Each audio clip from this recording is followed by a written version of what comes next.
Meron pong isang batang pastor. Batang-batang pastor po siya. And na-assign po siya sa isang church. Yung church po na kung saan siya na-assign is already a long time running church. Matagal na po yung church. Matatanda na din po yung mga member. But the problem is it's a struggling church. Sobra po yung problem within that church. Unti na po yung nagsisimba, hindi na po talaga lively yung services.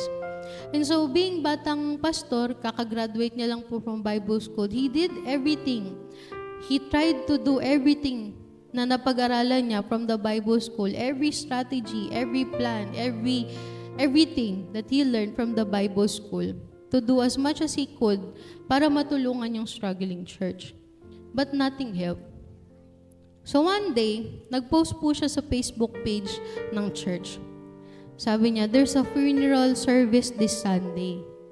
It's the funeral service of our church. Di nagulat po yung mga tao. Bilang ang nature ng tao ay magmarites, nagtanong po sila, bakit po may funeral ang church natin? Bakit po, ano po bang mangyayari? Sabi ng pastor, may funeral service po ang church natin. Meron po tayong funeral service sa Sunday. Lahat po tayo ay maaaring dumalo. Tapos dumating na po yung Sunday. Bilang nga po maraming marites, napuno yung church. Punong-puno, gulat na gulat siya. Kailangan po ba talaga? Nagulat po siya, punong-puno yung church. Kasi nga, maraming curious. Bakit ba? Anong kinamatay? Heart attack ba yung church? Ano ba? Yun. So marami pong naging curious. Maraming dumating. And he went through the whole service like it's a normal funeral service. Binasa niya po yung lahat ng verse, kinanta yung mga dapat kantahin, nag-message siya. And then, syempre po, di ba pag may funeral service, anong huling part? Di ba po pupuntahin po yung mga tao, papalinyahin, and then they are free to view the casket. Kasi ang galing din naman po nung pastor, yung batang pastor, nag-prepare din po siya ng kabaong sa harapan. Kasi nga funeral. So, naglagay din siya ng kabaong doon. Sabi niya, mga kapatid, pwede na po nating masilayan ng huling beses, ang yumao nating church. Yan. And then everyone lined up, kasi nga po, marites, they were really curious. Everyone lined up, lahat po sila, tinignan yung casket, yung kabaong. And then, nung nandun na po sila, kada titingin po sila, gaganon. Tapos, lahat sila nagugulat, nasashock sila. Alam niyo po ba kung ano yung nakalagay doon? Ang nakalagay doon ay salamin.